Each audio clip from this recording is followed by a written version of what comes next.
Doing business in Africa. You can't afford to be without Africa Investor. COP27, Africa. Yes. An area that you're spending a lot of time focusing on. And there are a lot of issues to be discussed, some of which we've talked about earlier today. Is the continent ready? Well, I think the reality is we have to ask ourselves: is the world ready?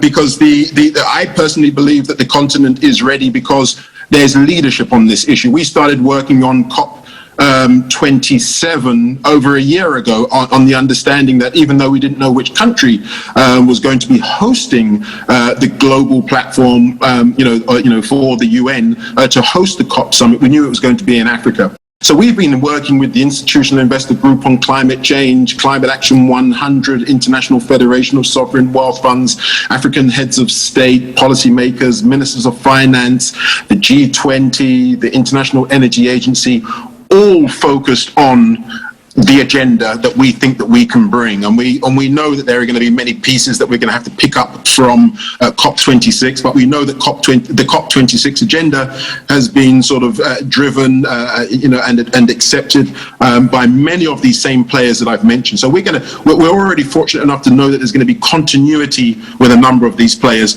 But John, one of the key things we really want to see at COP27 is that private capital comes to the table, and provides leadership, and we think that that's already very, very well situated. As I mentioned, on Wednesday, we're going to be having a big discussion with the International Energy Agency, the Global Infrastructure Hub, the International Federation of Sovereign Wealth Funds, and the International Chamber of Commerce.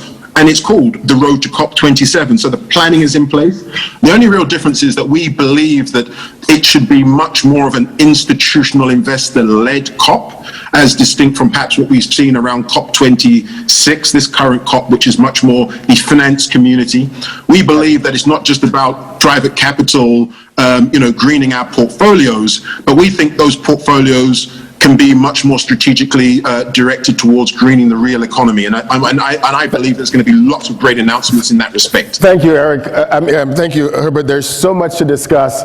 And I want to thank you, Eric, and Jane for a really enlightening discussion. We'll see you at COP27.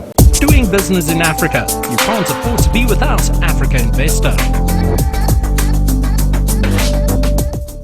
Doing business in Africa. You can't afford to be without Africa Investor.